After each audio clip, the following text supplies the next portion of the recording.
Notice there are 4 people on stage and not the 2 that are listed. So we have Lee Moyer, Tom Chalky, Celestia Ward, and Andrew Taylor. They're going to be covering very, very important and interesting topics for you as deals with comics and skepticism.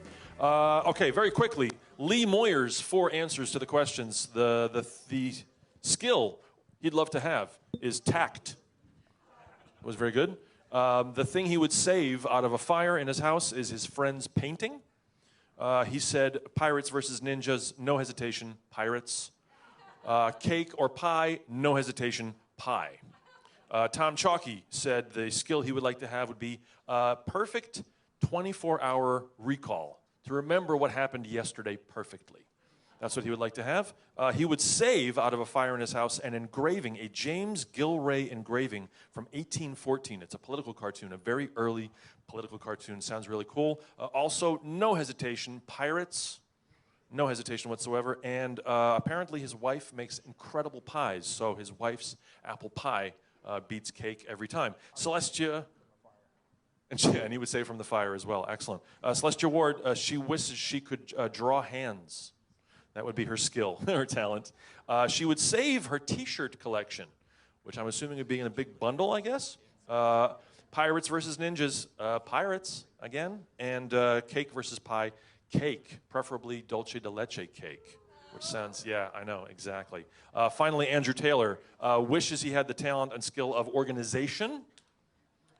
He said that he would save nothing out of his house because they're just objects, which I thought was bullshit, and he chose pirates without hesitation, and finally, cake or pie? Pie, pecan preferably. So, Lee, Tom, Andrew, and Celestia, here they are.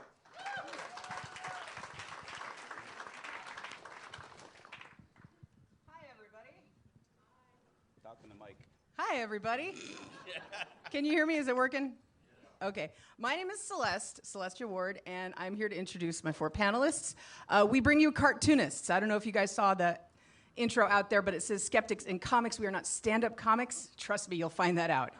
We are the type that draw and communicate through graphics and word panels and very subversive ways to get people to understand ideas, which is something I think the skeptic community could really benefit from, and something we who consider ourselves skeptic cartoonists utilize all the time. So let me get to, this is just a quick quote here from a book I'm currently reading, The Madhouse Effect by Michael E. Mann, the climatologist, and Tom Towles, the editorial cartoonist. A scientist tries to understand the way the world works. An editorial cartoonist tries to show the ways it doesn't. My background real quick here, I was, do a quick intro for everybody. This is not my computer. Hell is other people's computers. Yes. This is me. I'm a freelance everything. I've been doing cartoons for the past 25 years. Prior to that, I was an editor at the Johns Hopkins University Press. When you do editing, you are looking for stuff that doesn't make sense, so you can remove it or have it make sense. When you do cartooning, you're looking for stuff that doesn't make sense, so you can use it and make fun of it. So moving to my right here, we have Lee Moyer. He has been 35 years, he's been doing freelancing. He is specializing in branding, and he has worked as an art director at Electronic Arts, and his specialty there has been the focus on user experience, which is another thing the skeptic community could benefit from, the user experience. A lot of people don't like the user experience of skepticism. It just feels like they're just telling me I'm wrong. 10 years as a docent at the Museum of Natural History at the Smithsonian, which is a very interesting background for an arts person and a cartoonist. And there's his information. He's got some very awesome stuff, the little small gods. I love your small gods, Lee. There will be some small gods in the hall, hopefully later on. Yes. And then we have F. Andrew Taylor. I like saying that, F. Andrew Taylor. Can you add like Ulysses as like your second first name? I can see about it. I can check Yeah. into that. So I could just say this is F.U. Andy Taylor. Right. He is a longtime reporter and cartoonist for the Las Vegas Review-Journal.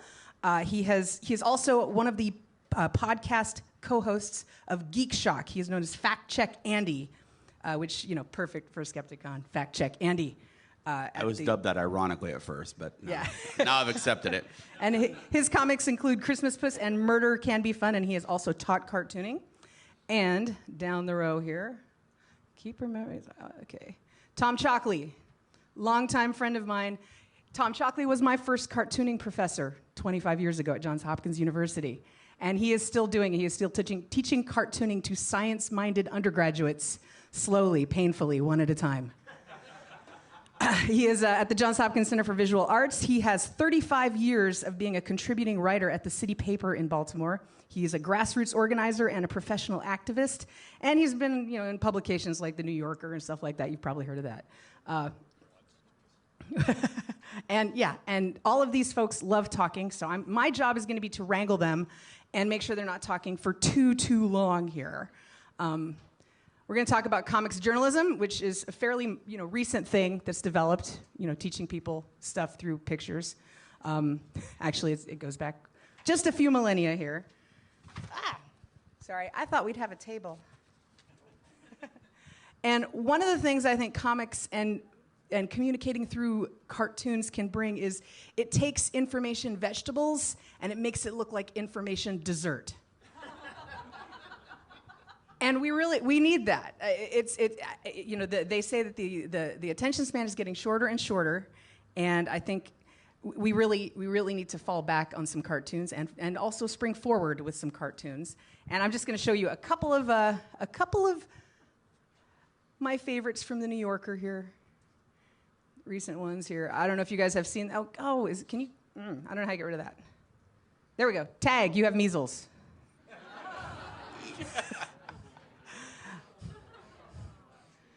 And Angie could have used this in your last talk there about all the pressure points and what they deal with. Yeah, exactly. Yes, this has been updated. And then the Flat Earth Society. You know Charlie Hankin drew this. Flat Earth Society. It takes some people a little moment, but you'll see what's wrong with the picture there. Alrighty, and now to topics. All right, the first thing I want you guys to think about is how has the reach of comics changed? We don't have the funny papers anymore. Has anybody here read the funny papers in the past week? You actually, the hard copy. Congratulations, you guys are anachronistic. Nobody really reads the funny papers at home anymore, but we have the interwebs, and as Wally Wood once said of the Nancy comics, they're so simple and so straightforward that once you have decided not to read them, you already have. And everybody here has got a Facebook feed, I'm assuming, social media. It's the way that people communicate. And when you scroll past your Facebook feed, you're like, article, maybe I'll read that later, article, comic, and you've read it before you have decided not to read it. So, and it's a way to reach into other camps that, that normally would not take the time to read even a one-page article by a scientist ever. Let me see here. Daryl Holiday, who is a crime writer, he had another great quote about reach here. Where did that go? Talk amongst yourselves. I'll tell you a little historical story while she's got it. I've written a whole lot of crime stories. People would usually give it like 20 seconds, but package it up with a comic, and it's like you've never heard it before. The same people will read the story all the way to the end. It can become that bridge. Do you guys know who Winsor McCay was? Winsor McCay made a comic strip called Little Nemo in Slumberland. He also sort of invented animation and stuff. He was a genius. He was one of the most talented people who has ever worked in our form. He was so talented, and he was flattered when that nice Mr. William Randolph Hearst wanted him to come to Hearst Papers. Wow, he would have a big reach. It'd be great. He'd work for Hearst. He went to work for Hearst. Guess what happened? Hearst said, "Oh, Little Nemo in Slumberland, you're not going to do that anymore. I own you. What you're going to do is you are going to make me political cartoons that are going to start any war I want started. And you are my propaganda machine." And when he finally left Hearst Papers, could he go back to Little Nemo in Slumberland? Of course not, because Hearst owned it. So he made a thing called In the Land of Wonderful Dreams, and it was as close as he could get. That is how powerful cartoons are. Well, you bring up a really good point there, Lee, and that's one of the things I wanted you guys to talk about for this first topic is we don't have the funny papers anymore, but we have the reach of the internet and the freedom of the internet to do what we want and to get the messages out that we want. Well, skip the internet for a second, though, because I also think people should be aware that the fastest growing field of print books is graphic novels. Okay, you've heard this term graphic novel, and it's a misnomer because a lot of the very best and most famous graphic novels are non-fictional. They are novelizations of history, such as Mouse by Art Spiegelman. A lot of great memoir comics. I don't know if any of you have read or seen the Broadway show of Fun Home by Alison Bechdel. Also, the Bechdel test came from her. Does anybody know where the Bechdel test came from? Yeah, cartoonists have all this influence on our lives. But it's subversive. You don't know about it. Security blanket. That's a term that came out of the comics. Anyway, but seriously, graphic novels are the fastest growing area. So-called graphic novels are the fastest growing area of book publishing. So the internet is indeed powerful, but those books are still jumping off the shelves. And, everything we've ever said about print books, we can say about the graphic novels. I would just, because I don't want to step on these guys' toes, I'm afraid I'm going to give Celestia another opening to say things I want to say today, but I love her, and she's great, and she probably would say it better. But, well, you guys go ahead. I'll come back. Well, I mean, the case of Dr. Andrew Wakefield, Daryl Cunningham. If anybody else has his graphic novels out there, go find them. He's got several collections of famous hoaxes, bad science, homeopathy, and they're wonderful to just link to. They're not just available in graphic novel form. You can go on his blog and grab this at any point. If you have somebody on Facebook who's like, well, I don't know what the deal is with Dr. Wakefield. I mean, wasn't he railroaded? No, you can pull this up, and he goes through all the information, and it's in comic form. And unlike the typical science article where it'll just be a headline, and you can completely misinterpret what it's about from the headline, because the headline was written by a bad science editor who shouldn't have that job, you have it in graphic form. It's simple. And it's very difficult to boil things down to a simple idea. But it's very powerful. Can I mention Jack Chick before you do, or are we not on that subject yet? I've got Jack Chick in here. We're going to get to Jack Chick. Can I interrupt with the internet again briefly? So what is a comic? A comic is usually a picture with a few brief words. Oh, we call that a meme today. Yeah. So our panel right here is really how we're trying to say we still are relevant. Because the truth is everyone in the world can now go to a meme maker, editor, and make whatever utter nonsense they want and ensure that people read it, because by the time they've decided they don't want to read it, they read it. Well, yes and no. I would argue that the meme, oddly enough, I'm going to use a meme to explain this. Ooh, meta. I didn't pull it up, but there's a meme where somebody is explaining, a meme is basically a cartoon made by sad people that can't draw. As opposed to the sad people who can draw.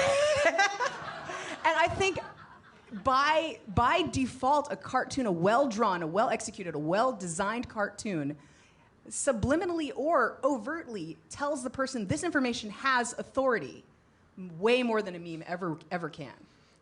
Let's hope so. Yes. Let's work to that, okay?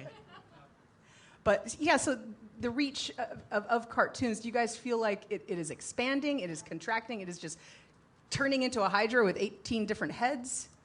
I think cartoons that actually say something are expanding. I think, we don't have Blondie is dying, High and Lois is dying, but... Hagar has a bad marriage. Yes, he does. Not as bad as any Caps, though. But XKCD is giving people science facts on a daily basis. XKCD. Here's a phenomenon I've noticed from my class. Certain whole genres of cartooning are either moribund, like the newspaper comic strip has been shrinking since the 50s and is about to get down to where it's postage stamp size, and the content the data, if you will, that can be fit into those things is shrinking accordingly. The other thing that I think is very sad is I find that it seems to me that the single panel editorial cartoon is also dying quickly. And single panel editorial cartoon, how many of you grew up reading those? There's a real age differential. How many of you don't know what the hell I'm talking about when I say a single panel editorial cartoon? This young lady was when you opened one of these old newspapers, and on the page, along with the editorials, would be a cartoon. And it would usually, in the olden times, be a single panel cartoon, which was quite often a fairly elaborately constructed a metaphor or an allegory in which pictures, you know, Uncle Sam represents the United States, so lion represents, you know, all those cliche symbols. But if you grew up with them, you learned how to interpret them and take them apart. And they really required you to have a certain amount of cultural literacy. Well, cultural literacy nowadays seems to be renewed on a five-year basis. You know, the things I know my children not only don't know, they don't care about. But I finally had a student who came up to me, and she's a jock. She was a lacrosse player or something like that. And she says, it's not that she didn't get a particular cartoon. She just didn't know how to read any kind of single panel cartoon. She was not stupid. She just didn't have the tools even to understand New Yorker cartoons. Well, a lot of people don't understand New Yorker cartoons. You should move to New York. Okay, what's your problem? Well, if you look on Reddit, there's a whole it's like a branching tree of things that mean different things with people putting together their own comics, usually using paste and clip little sprites. And yeah, it can get very meta there. The language just expands and expands and expands. You're like, oh, it's troll face. Oh, it's, you know, it's David Silverman going, you know, with a goatee. It's Neil deGrasse Tyson. You know. See, people are using the methods, but it's just getting a little bit more chaotic. It's no longer the very simple one-panel editorial cartoon. But what I would say, though, is that the graphic novels and online strips, any kind of the strip form, the extended narrative comic, is in a growth phase. The problem is, and I'm going to venture an opinion here, the problem is that like all art forms, you know, somebody once confronted Theodore Sturgeon, the great science fiction writer, and says, why do you write science fiction? It's junk. He said 95% of all art forms is junk. I think the word he used was crap. Crap. That was the scientific term. True crap. story. Fact check Andy, everybody. It is true, and there's an awful lot of crap, especially in the world of comics. So don't dismiss the world of comics, mostly because it is so largely about superheroes. Superheroes are unfortunately an artifact of history, and they got stuck in our brain, and it is one of the big, here's my opinion, they suck. And superheroes is bullshit. I don't know, Tom, the last... They're okay for metaphorical purposes. They're good for, in and of themselves, they're just a money-making machine for down here in LA. Okay. I'm going to interject and get back to your notion that it's this multi-headed hydra. Yeah. I was at a Halloween party this year, and I was the mascot from F Society. Does anyone in this room know what that means?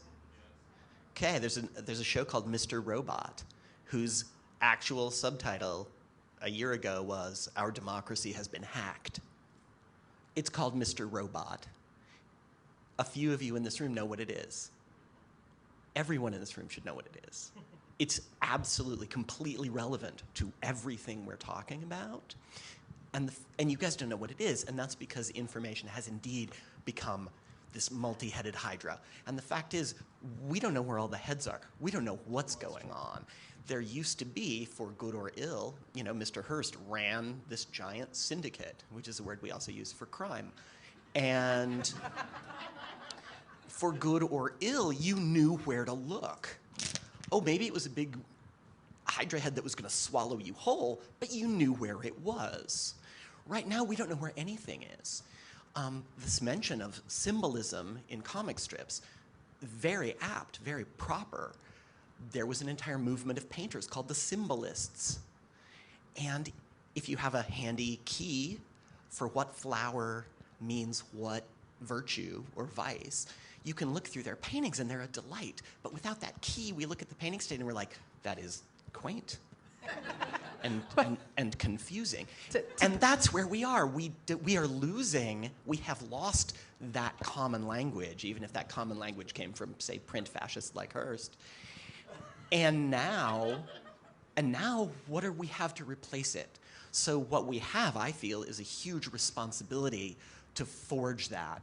And to me, one of the places that we can go is the internet, because irony is real.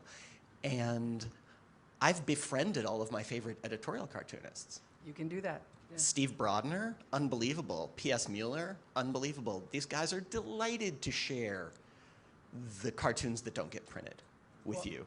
To rein it back in from the quaint. Say, aren't you glad to prepare all these notes, so we're not going to let you get to? Well, I want to rein it back in a little bit instead of talking about our favorite artistic veins. Let's talk about cartoons that are relevant to skeptics and methods of transferring information to people via cartoons. Cartoons have been compared to propaganda. They've been used as propaganda, and in a lot of ways, they use sort of the tools of the enemy against the enemy, if you harness the power of what we're talking about. Anecdotes, emotional manipulation through the narrative, use of fantasy and mythology, use of emotion. These are all things that skeptics and science-minded people kind of want to stay away from because we want just the data and the facts. But as Edward Tufte once said, who's a brilliant infographic designer, good design brings absolute attention to data. And so by putting it all together in a good cartoon, you can present very complicated ideas. Now, as far as humorous cartoons, this is Matthew Inman of The Oatmeal. I'm sure you guys are familiar with his style. Does anybody not know what The Oatmeal is? Or all of you know what The Oatmeal is. He told me once that although cartoons can change the world and you can get some really powerful statements through them and really educational statements, you have to sandwich these important ideas in between obese cats and barfing babies. Otherwise, you lose people. Otherwise, you lose your audience. Dan, the science enthusiast, who's one of the science aggregators who puts stuff out on Facebook all the time, he coined this term called reverse wolfing.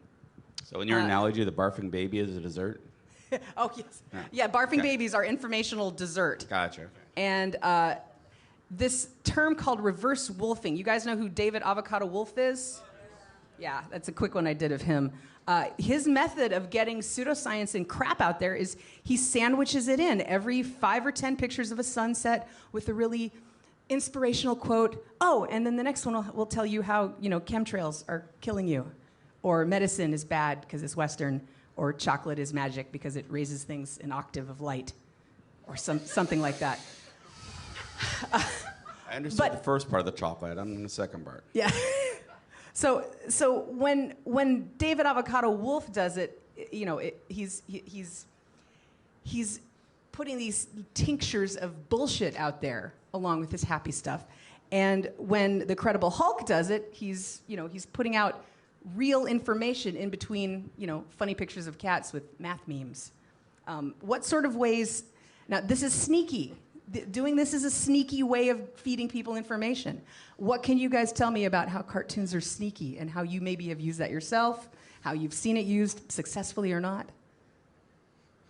I know I slipped.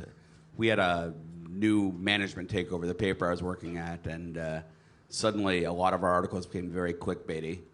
And so in a cartoon, I slipped in the headline, something like 5 Thanksgiving meals you won't believe will change your life. And it was just there in the middle of it, and I'm sure 3 or 4 people got it and laughed at it, and maybe somebody saw it and thought about it, but Well, one of the things I'm doing is I'm preparing a coloring book because I think it's important that this latest phase be jumped on properly, and it's exploited. And exploited. It's tentatively entitled "Great Moments in Religion." Actually, or a friend suggested "Religion's Greatest Hits," but that had a more violent sensibility. And Lee's just reminded me that I jumped over a very important thing. Lee has brought a page, and we're going to have you guys try and think like cartoonists and summarize something in a very quick, boiled-down fashion. It is difficult to boil down an idea and keep it correct to one sentence. But so I drew this. And funny.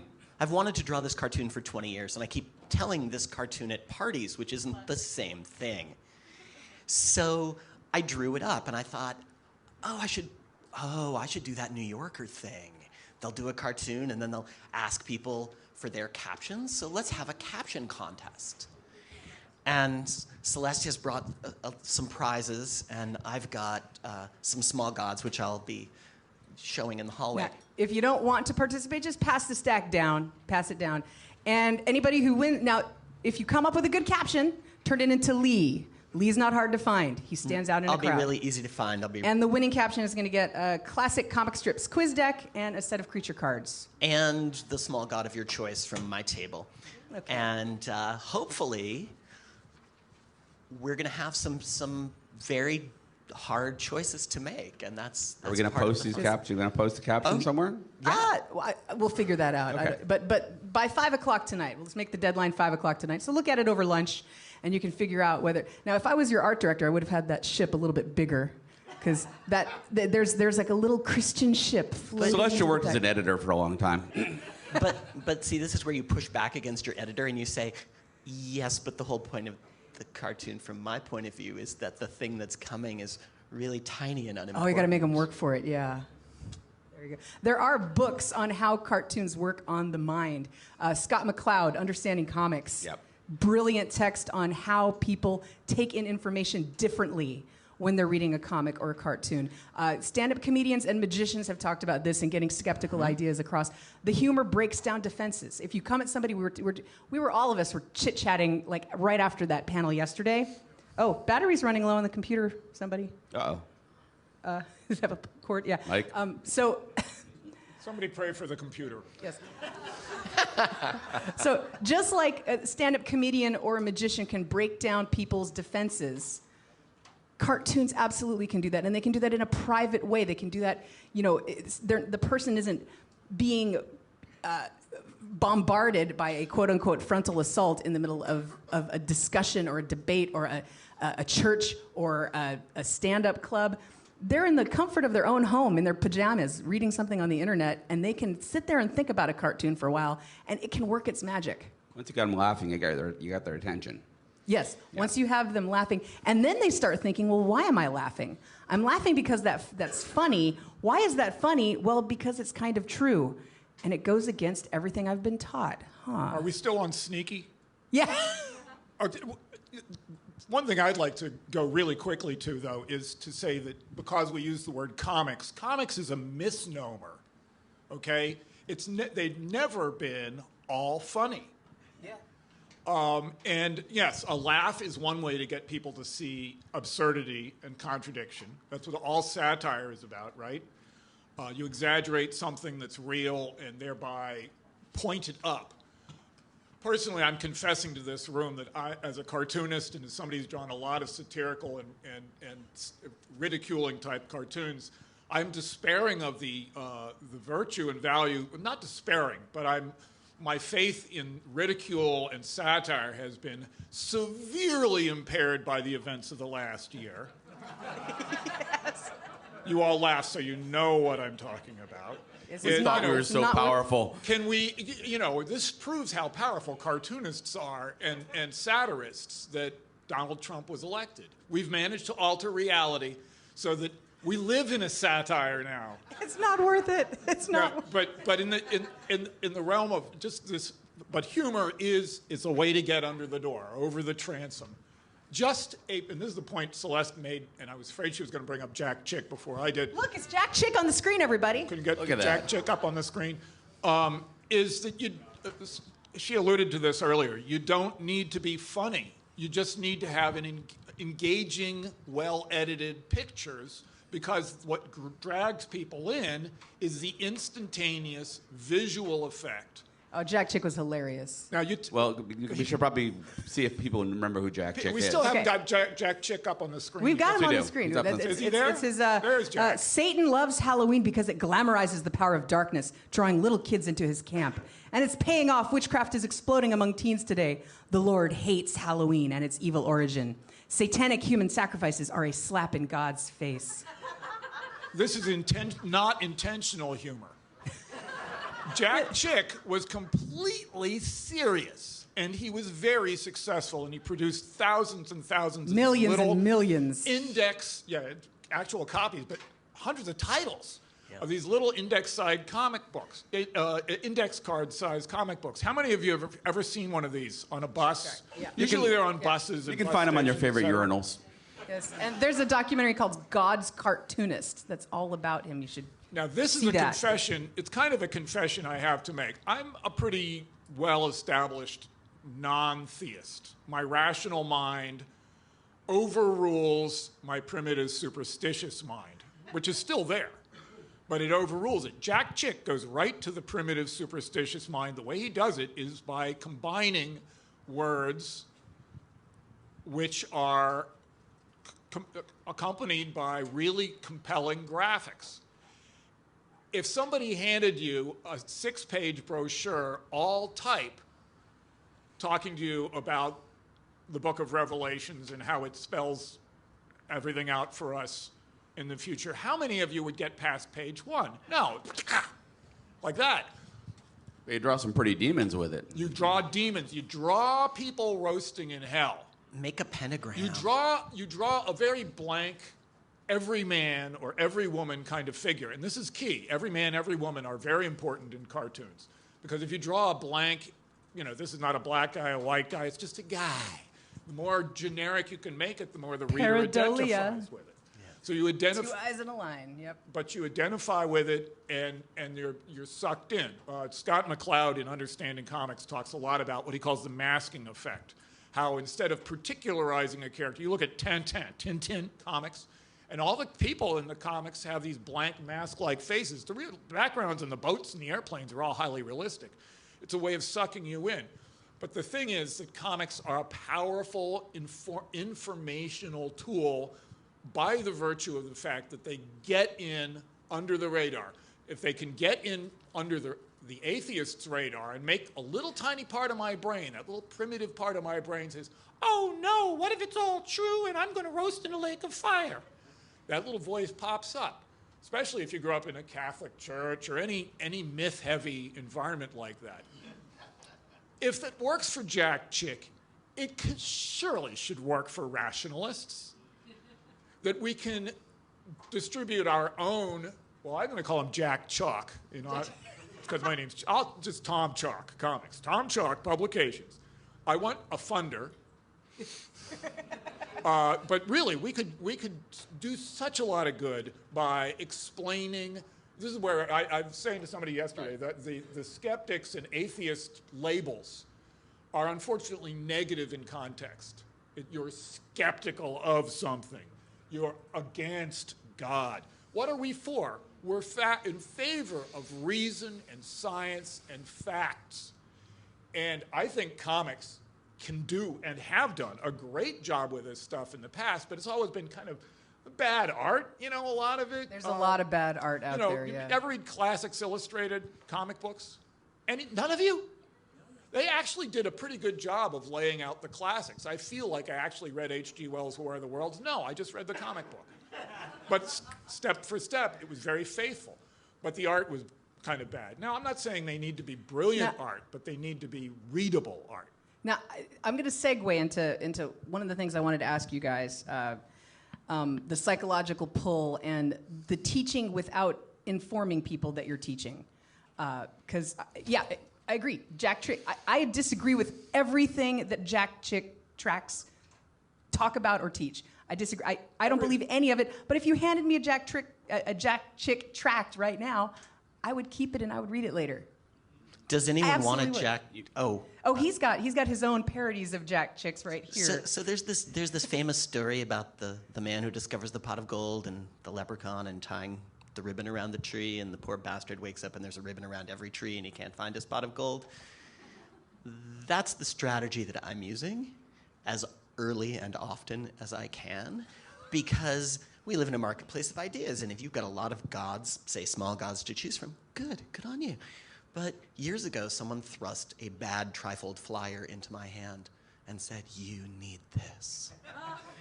And it didn't look like this. It was really ugly. It had no graphics at all. And I opened it up and it said, in the beginning, there was Godzilla. So while these guys are doing their thing, I'm going to pass some of these out. Raise your hand if you want one. Lee brought goodies for everybody. You get handouts. Yes. Well, I want to tell you guys about a comic that I learned about called the Bec de ses Amis. And it's a great analogy. I don't have any hard data on this. If there's any statisticians or psychologists out there who want to do a study on this, please do. But I heard Samantha Jacobite, who did her master's thesis on this comic. It was only published in the Louisiana area, and it was aimed at Cajuns. And I'm thinking of this as a great analogy comic because it was published bilingually. But see, the Cajun language, Cajuns in that region, that particular type of Cajuns that this was aimed at, they were illiterate, and they were more than illiterate, they were non-literate. They had no interest in learning how to read. It wasn't for them. They were kind of backwoodsy and proud of it, and they had no interest. And this comic started coming out, and it was published from the late 60s into the early 90s. It's called Bec de ses Amis, and all the word bubbles there are in Cajun French. And then it does have English translations there. And slowly, people who had no interest in reading began to pick up this comic. They'd see their kids reading it, because they're the kids who went to school and learned some Parisian French, how to read the words, and knew English. They'd read this as a family, and without meaning to, these Cajuns learned how to read. And that's kind of what I view as science education. You got these people, I don't need to learn about evolution. I don't need to learn this. I don't need to learn. Well, let's give them something interesting to look at that you can't get the jokes unless you understand the theory of evolution. You can't get the jokes unless you understand the premise of what a scientific theory is versus just the colloquial use of it. And that gave me hope when I heard her presentation, when I heard her speak about this, the transformative power that this had on what they called a cultural literacy in the Cajun community. And it took them 30 years, but here's hoping. I wanted to talk to you guys about, it changed their mind. It changed their mind about how important reading was because they wanted to get the joke. Jokes are memorable. We like it. It helps us learn. Do you guys remember biology class, the Krebs cycle, that string of ATP and everything you had to memorize? Some of us went to school a little before you did. That might not have been it. ATP was when I decided that I was not going to be a scientist. It was when I looked at that, I said, no. Is that Aliens versus Predators? Yes. No, that's AVP. I'm so confused. The only way that I memorized that biological cycle of energy was to turn it into a cartoon. And I had the molecules punching the other molecules. And I had them stealing ions and electrons, and I gave them little faces, little everyman faces. And it was the only way I was able to memorize it. And I think if it worked for me, it can work for a lot of other people. But as gateway drugs, as something to pull people into something, can you guys speak to that point at all? We have like another 2 minutes on this topic, and then 5 minutes. You haven't had a word in edgewise. Oh, you guys have got it. I'll just spit in there when I've got them. As a gateway drug. Yeah, the one that came up earlier, I want to throw it in, Will Eisner was sort of the grandfather of modern comics. Got drafted. I think he got drafted. He anyways ended up in the service in World War II. And then for about 20 years, he did maintenance manuals and instruction manuals in comic book form, which is the only a lot of people learned how to put tanks back together or whatever. That's important. Yeah. I want those guys knowing what to do. Right, exactly. Anyone who came here on a plane either read the cartoon or knows the cartoon really well.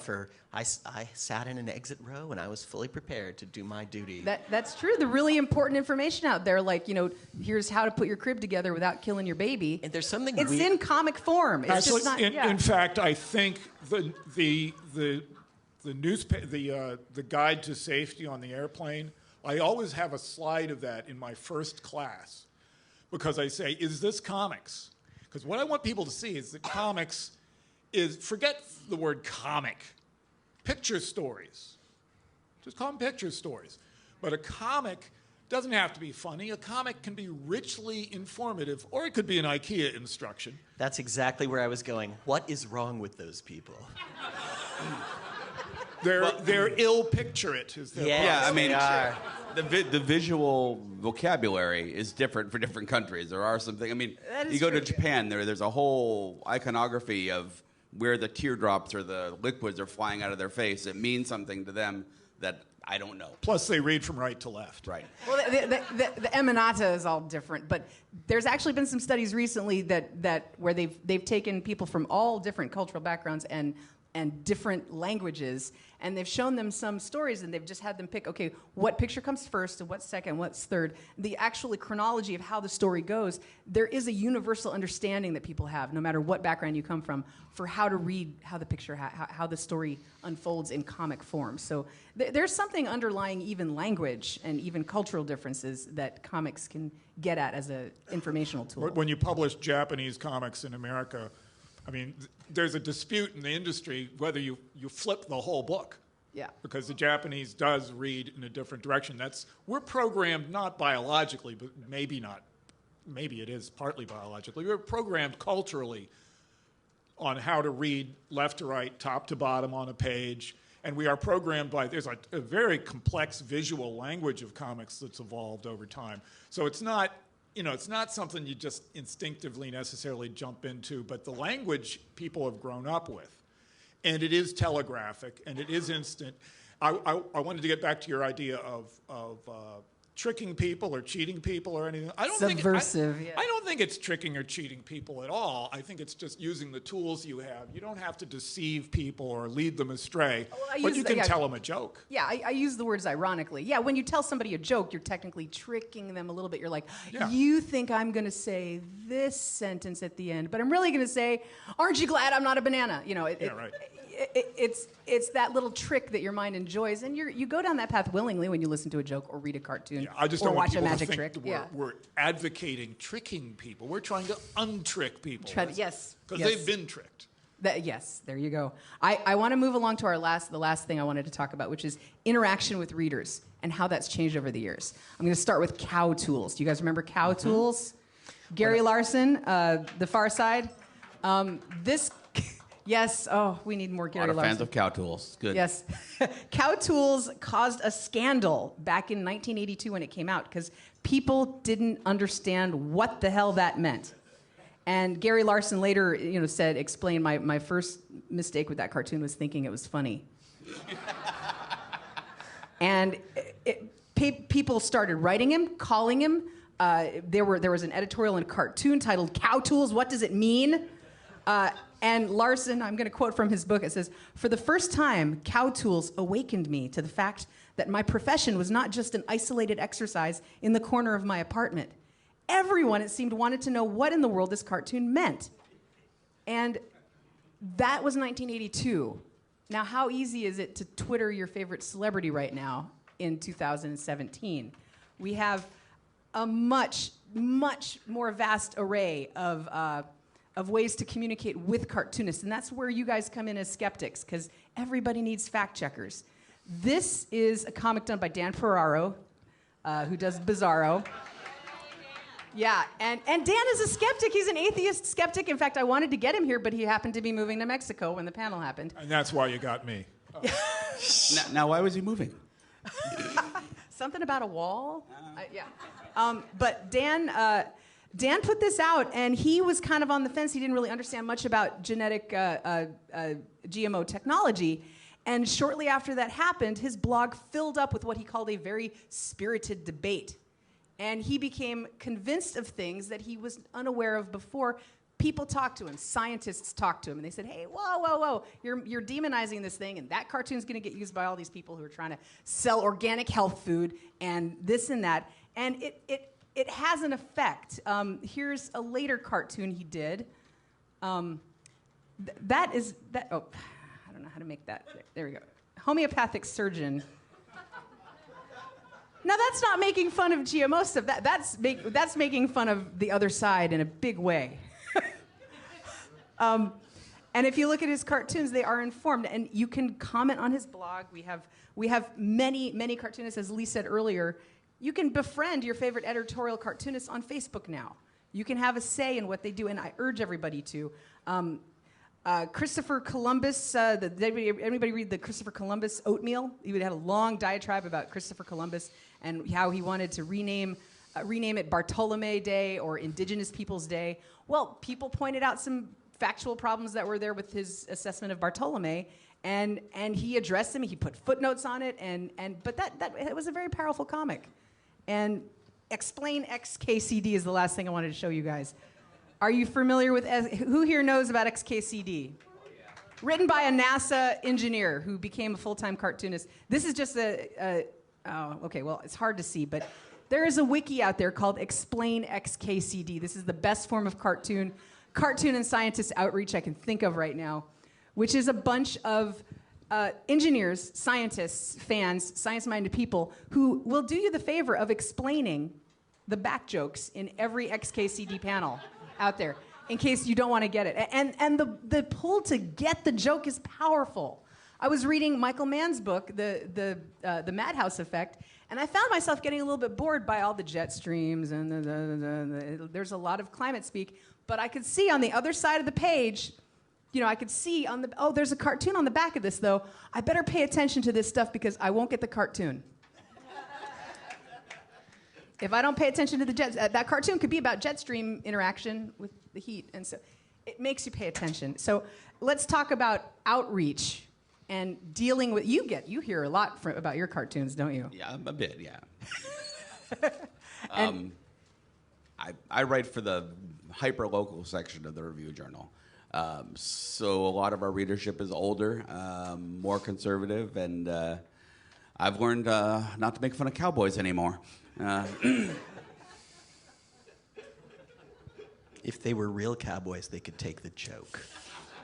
I've met real cowboys, and they are not big on their sense of humor. Baxter Black aside. Didn't you have to have a run-in with Bundy? I didn't. No, I mean that's more of a writing thing. But okay. Yeah. All right. I was writing about the disputed land that Ted Bundy's involved in long before it became an issue, and then suddenly it became an issue. So. Yeah, but cartoonists, I think, I have reached out to a bunch of science-minded people. In fact, one of the reasons I started coming to skeptics conventions is because I wanted to do science comics. I do a little thing called Astounding Tales of Science, ProfessorScienceComic.com, and I've used many people I've met here. Okay, well, I'm not a geologist, and we don't have time to go to college for 5 years and take a specialty in something just so we can draw a funny comic. Yeah, you won't make your deadline if you do that. Yeah. So you got to call experts. You got to find it. Be open when you get a call from a cartoonist. Be open to giving them information that your background can help with.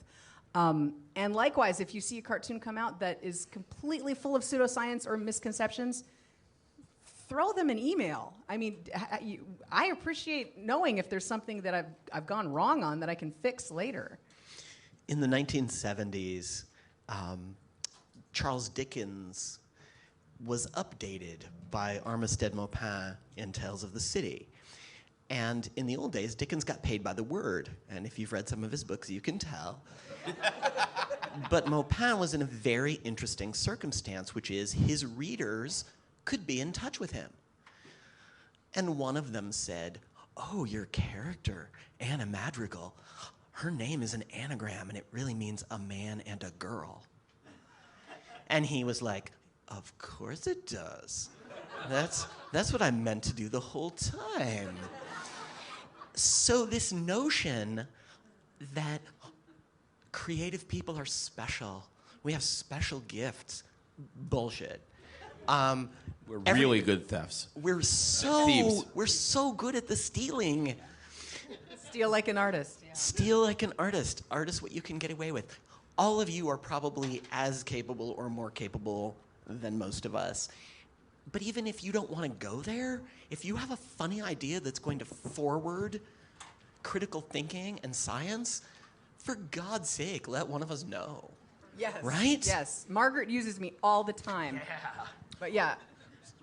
Or if there's any publishers in the room and you're thinking about, I'm going to put out a book to dispel all these myths, etc., why don't you think about, I could put cartoons in my book. Yep. And then you could give one of us a call, and we'd be happy to work with you. I would like to see a good comic about evolution. If you're a writing, really good one. If you're writing something that's a little dense and a little dry, Funny pictures will help.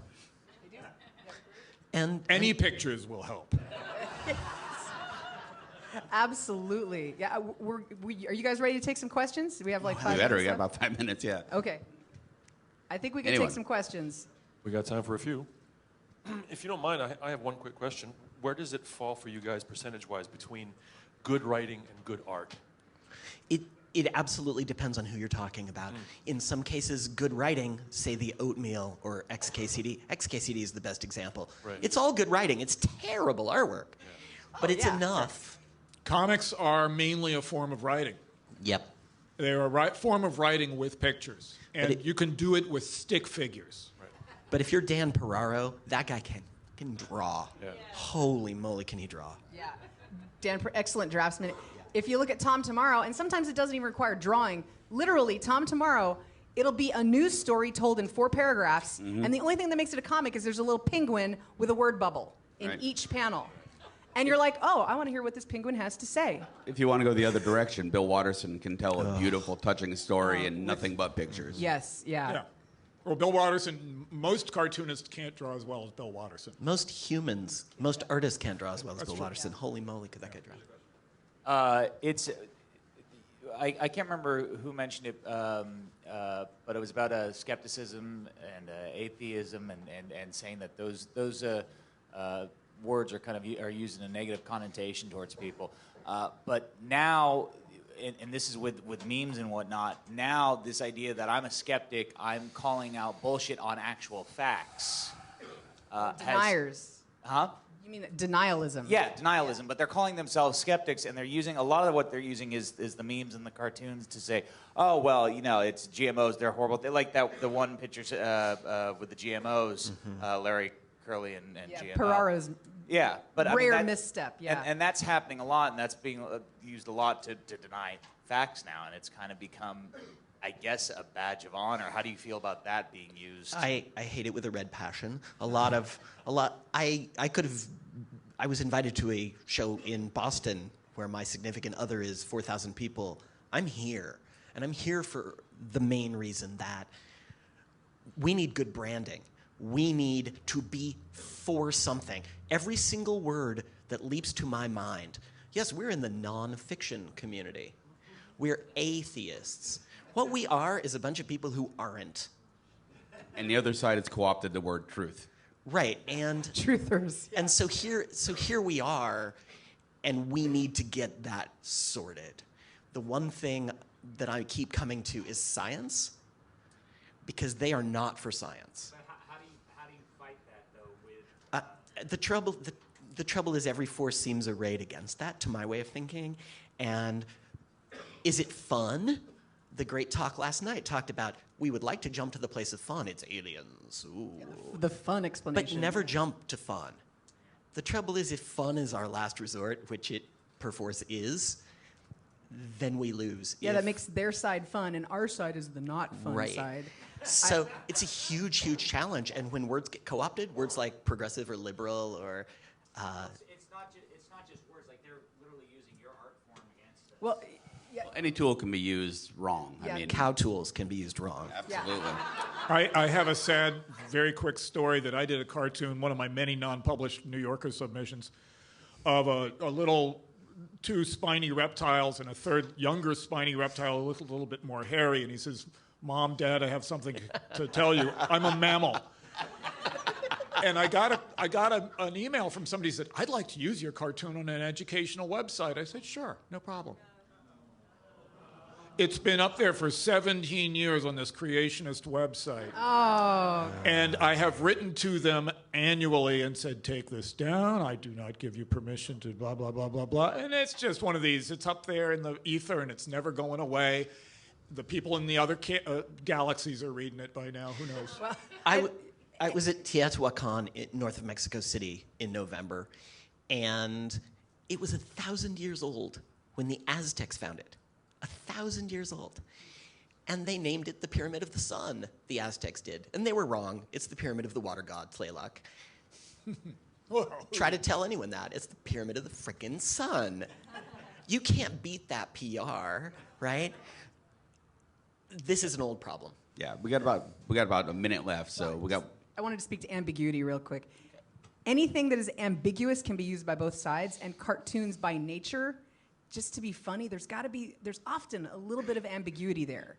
And our only hope, really, to have our cartoons completely understood, if they're a little ambiguous, the way we want them to, not the way that your creation, yours was hijacked by creationists, is to educate the public as much as we can, so that when they see a cartoon with a little ambiguity, they're laughing at the ambiguity, but they understand it. They understand what they're what the underlying message is. So, sorry, you have one more question? Or There was one more. It was just a source for some of the comics that you had today. If there's a centralized or particular artist, maybe you could mention real quickly. There's a ton of great science cartoonists out there. Zach Wienersmith, XKCD. The Oatmeal has some. Can we get these people a lovely list online? Yes, I will assemble a list. In fact, I thought I had one, but yeah. And if I can double down on Scott McCloud's Understanding Comics, every producer in Hollywood has it on their shelves. We think of film and we think of TV as moving things. The minute the storyboards, or what we call cartoons, were done, Hitchcock was done. He didn't have much interest in what followed. He had to do it. He had to go through the motions to make his movies.